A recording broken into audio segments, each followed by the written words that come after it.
She was walking down the aisle with a shopping cart and realized that she couldn't use the shopping cart and at the same time carry the stroller. And so she put the shopping cart to the side and she just took the stroller and started walking through the retail store with her toddler to go buy the toddler shoes. If you're a mom, you know that buying shoes for a toddler is kind of a ridiculous event in and of itself because they're not going to fit those same shoes in just a couple weeks. But they were going to be taking family photos, and so she knew that she had to get cute shoes. So she got to the wall of shoes, and as she was looking at the shoes, she started grabbing different shoes and trying them on the feet of her baby.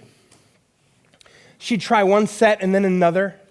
She'd ask the person to go get a different pair of shoes. Can you get this in this size? And they went back and forth. She had one that she thought was kind of cute, so she put it on the top of the stroller cover, you know, the part that gives shade to a child if they were outdoors.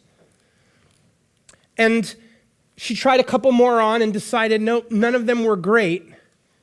And so she took the stroller and kept walking through the store, not realizing that she had flipped back that overhang, that shade cover. She'd flipped it back so she could watch her child. And tucked in that space was a pair of shoes that she hadn't bought. She walked through the rest of the store, didn't notice the man that had started following her through the store, watching her.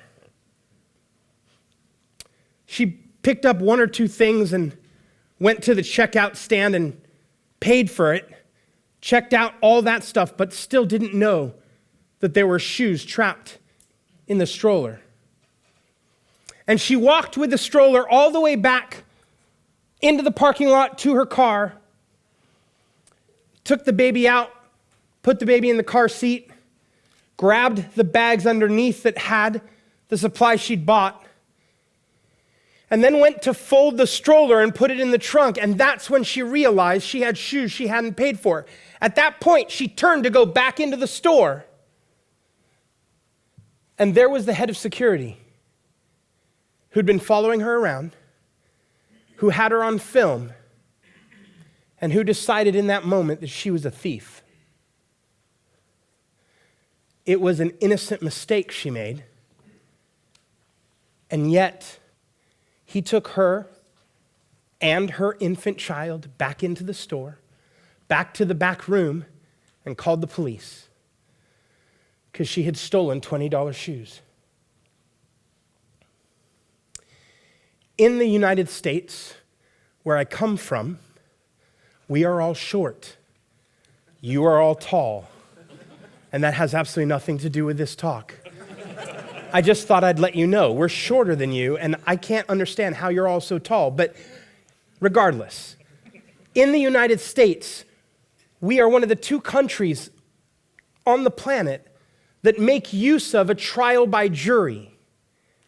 It's this notion of fairness, this idea that you'll put a group of your peers, however you define that, sitting there to judge and evaluate your situation. So that it's not just a magistrate, it's not just a judge who's going to make the single determination, but instead, a group of people that could listen to this story, a group of people that may have found themselves in this story, and then can adjudicate the issue. And yet, this woman never got a trial by jury because as she started talking to the police, as they started explaining exactly how bad this was, she was terrified. She'd never been in any situation with the law. She had no idea what was going to happen. And the more they started talking, the more scared she got. And because she was so scared, when someone came in and said, if you just plead guilty, we can, because this is your first offense, we can do these kinds of things. We can expunge it from your record. You'll have to go through this class. You'll have to do these things. And so it was what's called a plea bargain. It was all managed completely outside of the court systems to save the court's money. Something that we started back in the days of World War II to just manage the number of cases that were going to the courts.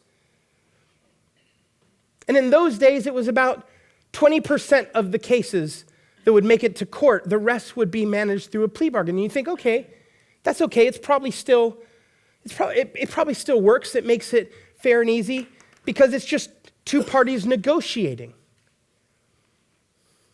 The challenge for this woman was she had absolutely no idea what the real penalties were, what the real likelihood was of being convicted. She didn't really know what the sentencing rules were. She had no information. And so she was kind of at a loss. She pled guilty simply so she could get through the system and out of the system. Thank goodness it was a misdemeanor. But in the United States, over 97% of the federal cases are managed through a plea bargain system. And at this point, you're probably wondering if I'm speaking at the wrong conference. Because you're like, what does this have to do with anything related to the web? I get that. But I'm going to tell you 5 stories this afternoon. And the thing that is true about all these stories, the thread that runs through these 5 stories, is that there is information asymmetry. That the two parties that are interacting, whether you're a site owner or a site builder, as they approach the dynamic, or whether you're a site owner or a site visitor, that not everybody has the same amount of information. And when there is asymmetry, poor decisions get made. It is not as fair. It is not as great. And ultimately, it's not as optimal or optimized as we would like. Now, the title of this talk is How to Save You $137,322.17. But I decided, when I did the math, that the lessons we'll learn from these 5 stories will net over $1 million worth of savings. I can't guarantee that every single story will be applicable to your situation. But by show of hands, could you tell me how many of you have had a great time today so far? I think that's everyone. How many of you feel like you've gotten your money's worth? That's everyone. Do you realize this means I could say absolutely nothing of value to you, and you will have received everything you wanted already? So I can't guarantee that all 5 will apply, but I hope that at least one will. Now, I know it's late in the day, I know it's the afternoon, and I know that you're probably tired, or maybe you're just waiting to get to the part where we drink beer. But whatever the case, I want to make sure you stay awake. I want to make sure you stay engaged. And there's another dynamic that runs throughout, a thread that runs throughout all 5 of the stories I'm going to tell you. And that is that the people who made the mistakes we're going to talk about, these people relied on hope. And hope is a wonderful thing to have. Hope is something you should embrace. Hope is something you should have in your life. But hope is not a strategy. I would like you to repeat after me. Hope. Okay. You guys need a little more coffee. Hope is not a strategy. Perfect. When I point to you, all you need to do is say, hope.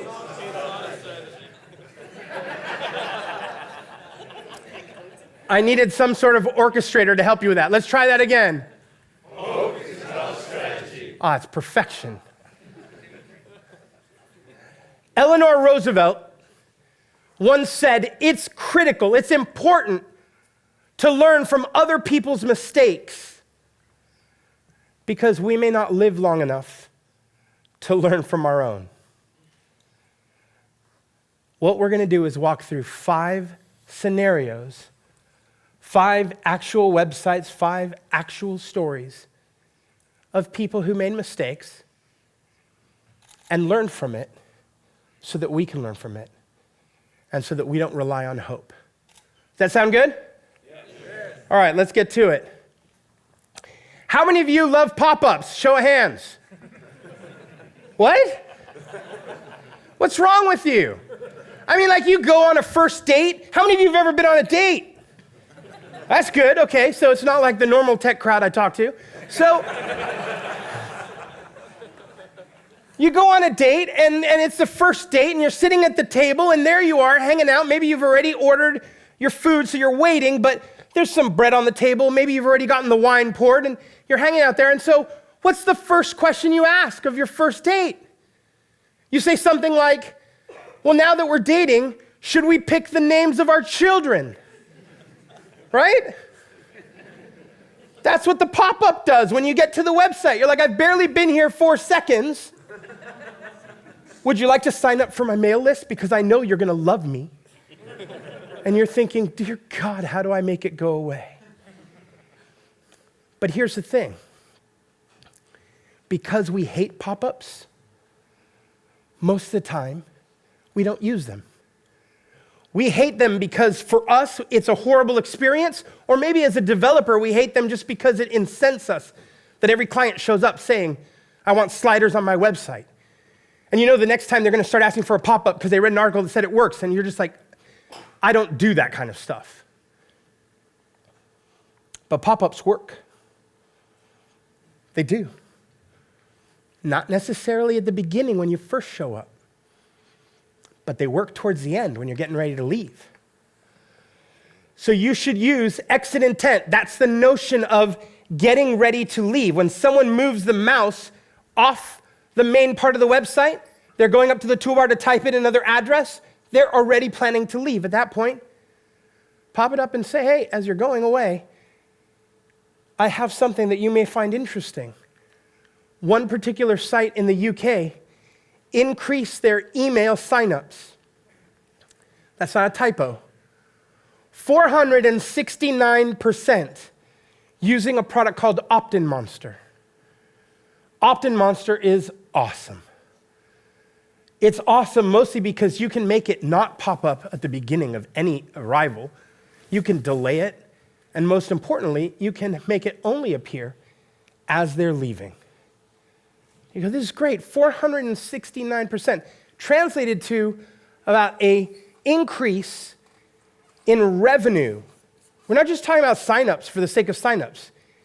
An increased revenue by about $40,000 a month, which nets us to $480,000 in a given year. Now, what you see behind me here is the actual value saved from this single tip and the running total, which, because this is the first tip, they're the same.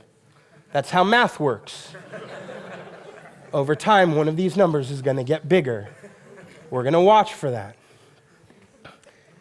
See, what was happening on the site was, before this, there was just a little box. You know, the kind that you put on the right-hand side towards the top of your website? And on every blog post, on the right-hand side towards the top, maybe in a different color? And you hope that someone's going to fill it in. Hope is not a strategy.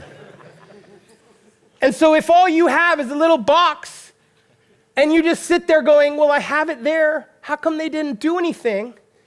You're using hope. And that's just silly. And so what these guys did in the UK was they actually said, well, no, as someone gets ready to leave, let me offer them this ebook, which put them into a queue, which allowed them to do some automated marketing, follow up, warm up that lead to the point they started buying. They started selling them simple products, and then from there, slightly more expensive ones, and eventually netted a good amount of revenue from the right people, the right segment of their users. But it all started with exit intent. And it all started with a pop-up, which most of us would hate, except it works. Let's talk about our next story. The notion here is that you may have a corporate site, and then you decide you want to sell something. So you go to a local vendor, you go to someone you trust, you say, hey, I have this website. Now I want to do this e-commerce thing. I want to sell hats or t-shirts or books. In this case, it was digital imagery, digital art, but for financial consultants. And so these financial consultants would meet with people to educate them, and this was digital art they could put in their presentations to help make a point. And it was fantastic stuff, except that when the site owner went to their developer, the developer said, well, you know what we can do is we can just spin up a whole separate e-commerce site. Just a whole separate installation, because it's easier. Because I happen to know this other technology, and so we'll spin it up over here, and we'll put a link, and that link will let you go. Like if you're reading the blog, and then you're like, oh, I think I want to buy something, then you click the shop button, and it'll just take you to another site that looks the same, because they put the logo and the navigation, and then, if everything goes right, should be fine. That's what we call using hope. But it's not. Turns out 60% of the traffic that clicked on that button that was going to another site for e-commerce ended up falling out of the process because it took too long to load up the other site. See, they were working in one site, right? They're clicking through, they're reading the articles, they're learning. This is all financial stuff, so they're reading through these articles, getting educated, and going, this is great. And every now and then they'd see an image and go, that would be helpful. I want that. I need to buy this digital imprint. Let me go buy. Click the buy button.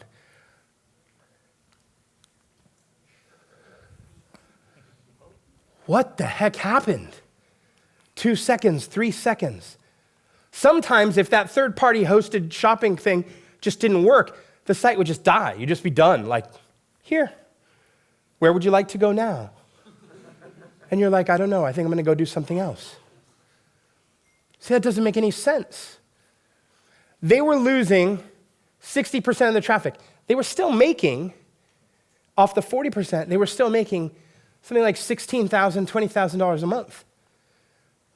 But you do the math on how much they were losing from the 60% that was leaving the site, and you realize net result was a loss. The delta was a loss of $324,000 in a year.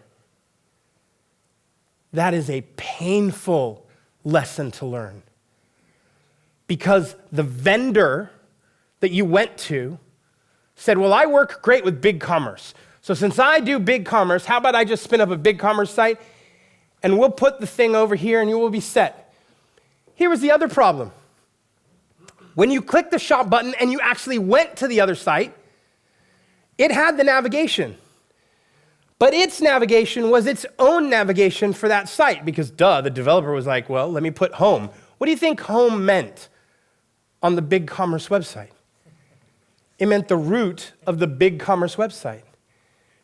Do you know how exciting it feels to go from an article to the catalog page to a detail page to now want to go back to the article to see which was the specific art that you want to find over here, click home, and you're not home.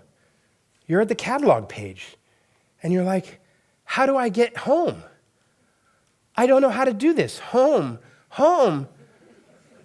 E.T. Oh, sorry. So you're just like, how do I get home? And you just quit. I'm done. I'm tired of this site.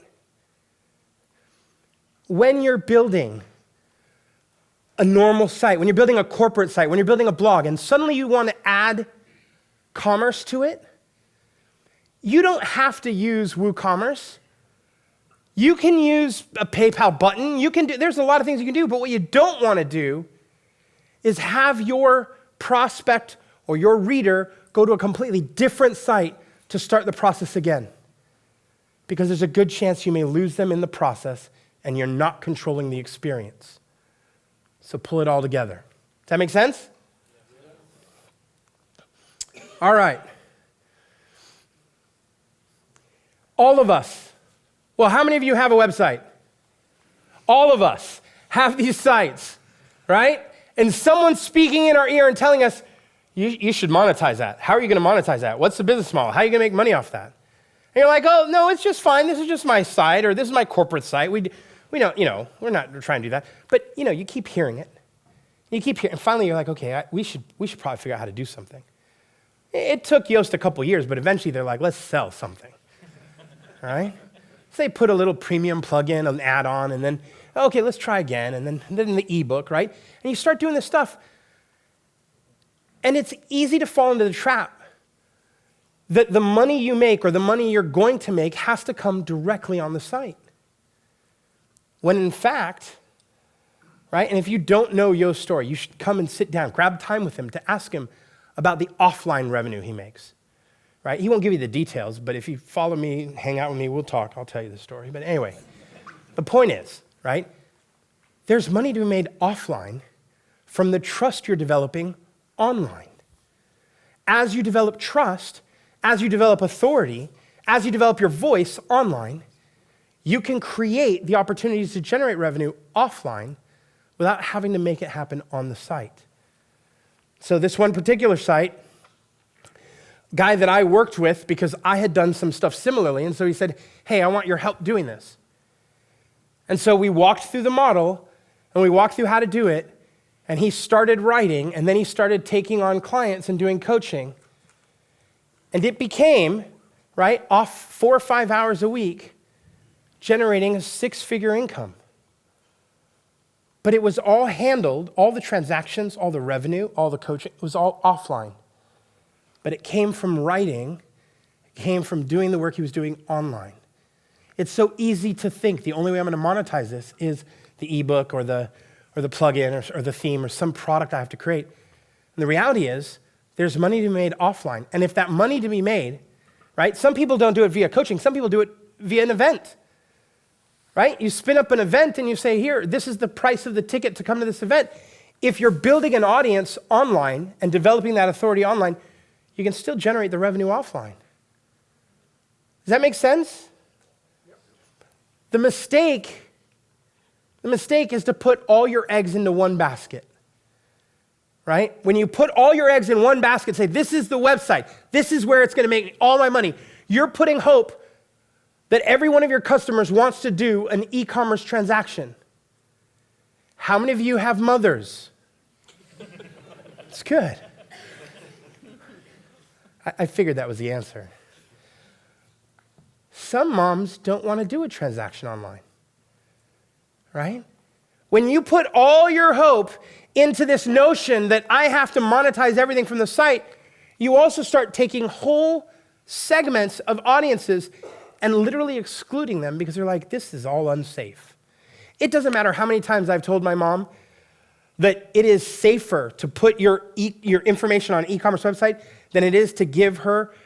You guys don't have the situation here, but in the US, you go to a restaurant, it might be a fairly inexpensive restaurant, but when it comes time to pay the bill, you normally take your credit card and you hand it to a 16 or 18-year-old who promises to go to the back where you can't see them, where they're going to handle the transaction and they'll bring you your card back. In most countries, that doesn't happen. In most countries, the card stays in your hand the whole time. They bring a machine to you and they do that. But in the US, we trust 16, 17, 18-year-olds so much. We're like, go ahead. Take it to the back. Charge what you like. I'm sure that you won't duplicate it or run off or steal my, online persona. I'm sure you won't buy. I'm probably getting into too many details, but I'm telling you, people lose their credit card information this way, right?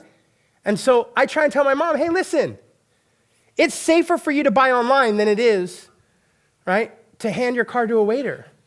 But she won't believe me.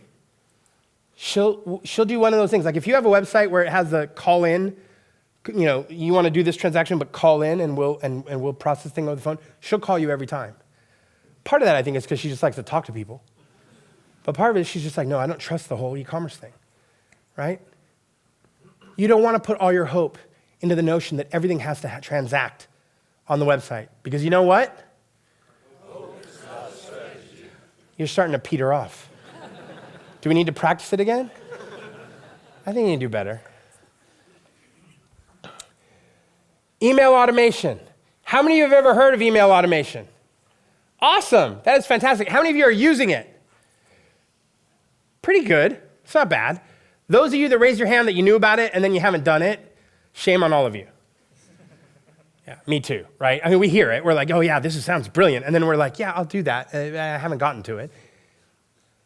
But the reality is, You don't have to write that same email over and over again saying, thank you so much for expressing interest, or thank you for downloading this, or thank you for, you can automate that. You can write those beforehand, put them in a system, and let them be sent out. You can even send them out via some sort of trigger, right? How many of you know Chris Brogan? Yeah, some of you? He's fairly well known online.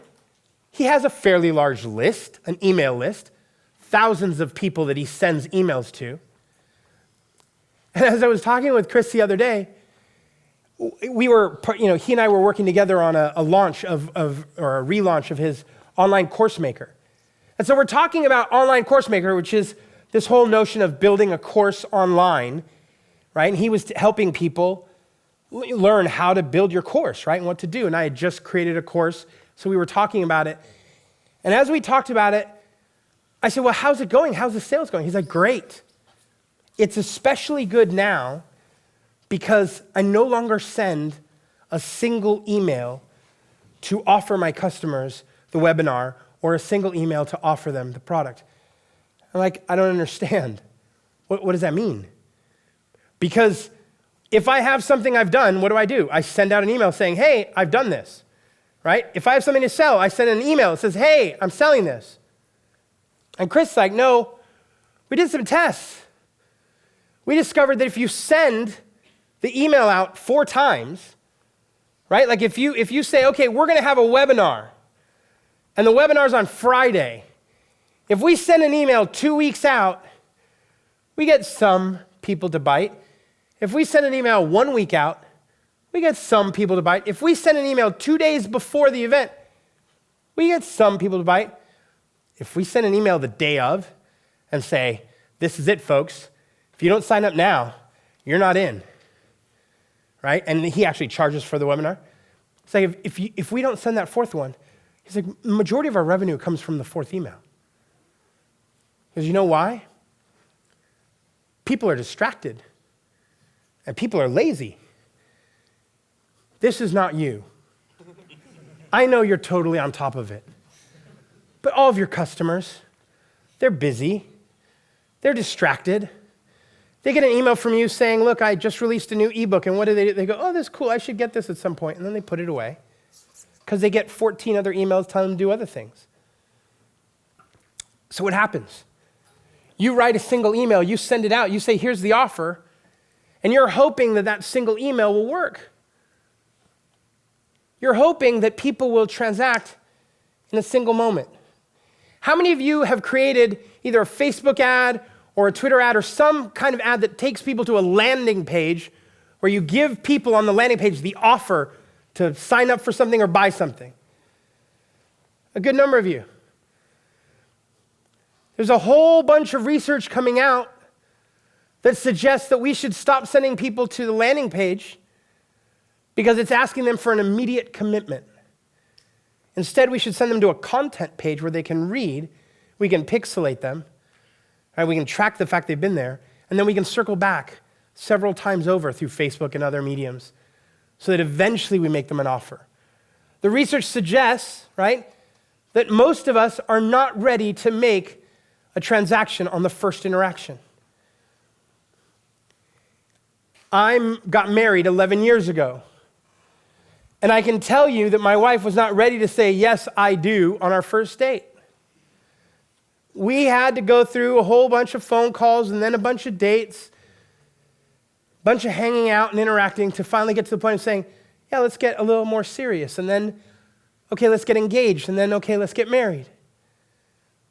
When we send out that single email, when we say, here's the offer, I want you to decide right now, it's like you're putting the engagement ring out saying, okay, you've been to my website once. Let's do this. And most people are like, I'm not ready for that kind of commitment. So instead, we have to woo them slowly. We have to interact with them several times. And in the case of Chris, only 22% of the revenue from a recent launch, a launch that generated over $100,000, only 22% came from the first email pitch. And the majority of the revenue came from the 4th email. Does that make sense? This story is just crazy. I don't know if you know this. How many of you have used Bitly before? Yeah. I don't know if you know this, but Bitly has its own relationship with its own affiliate programs to places that you might normally send people. Did you know that? Cool. One of you did. Turns out one of those relationships with Amazon, right? So let's say that you go to Amazon and you're looking at a book and you go, this is a great book, and you want to send people to the book, and maybe through Twitter or through your website or on Facebook. So you grab the link, stick it into Bitly. Maybe you have a toolbar extension that lets you do it quickly, and you get the new link, and you share it with people. What you don't know is when you take that little link and you give it to someone and someone clicks the link, it's actually routing through Bitly. And when it routes through Bitly, Bitly says, oh, cool, I have a relationship with Amazon. And so it changes the link and routes it over to Amazon with its affiliate link. Now, maybe that's cool. Maybe you think they're evil. But that's not really the issue. Because you were just putting a link to an Amazon link, right?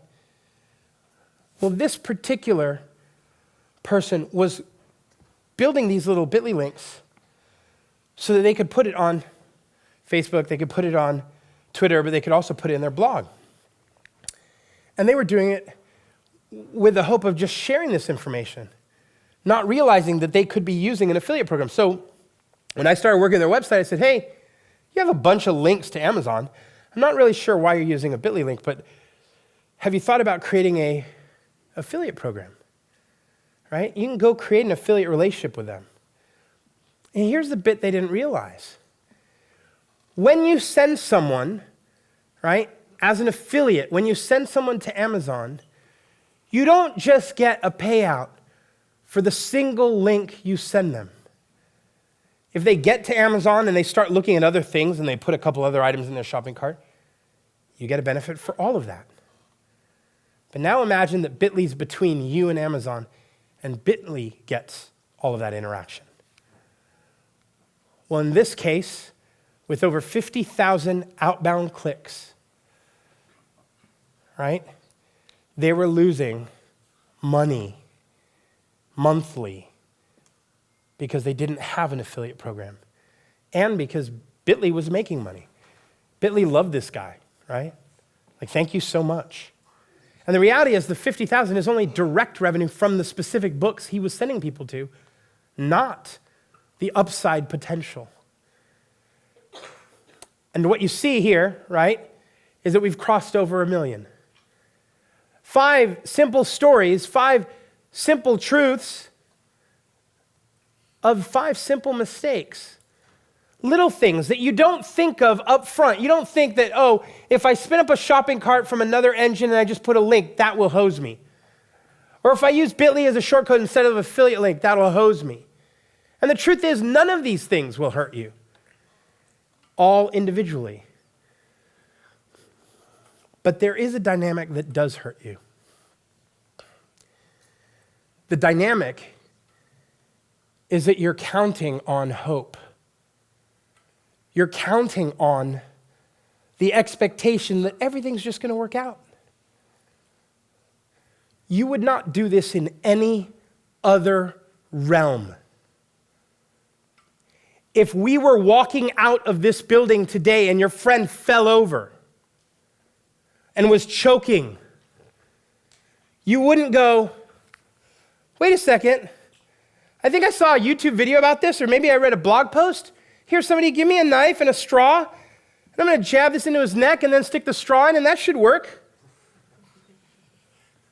None of you would do that. And yet when it comes to our websites, we read a single post, we watch one video, and we're like, yeah, I think I can probably handle this myself. We use hope as a strategy, and that's a problem because, oh, I think you're getting my point here. I think you are. See, the big takeaway is this. Your job is not to become an expert in affiliate links or e-commerce. Your job is not to become an expert in automated marketing. That's not your job. Whether you're a developer or a site owner, you have things you have to care about. But your job is to educate yourself. Your job is to ask questions. Your job is to learn about the space that you're in. You're already doing that. You're here. You've spent a day listening to people. But my challenge to you is to keep talking to people, to keep listening and to keep learning. Because when we don't use hope as a strategy, when we educate ourselves, when we ask questions, when we learn, when we put ourselves in that learning posture, we can avoid costly mistakes. Does that make sense? My name's Chris Lema. I'm the CTO of a company called Crowd Favorite that does predominantly large enterprise work with the Fortune 500 and WordPress. You can find me blogging over at chrislema.com and on Twitter at @chrislema. Thank you very much.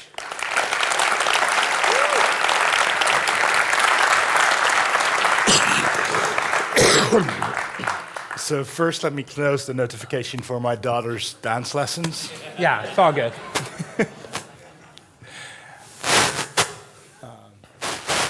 Sorry about that one. Thank you, Chris. That was good. You can all see why I invited him to speak, I guess. He's one of the most natural-born storytellers I've ever seen.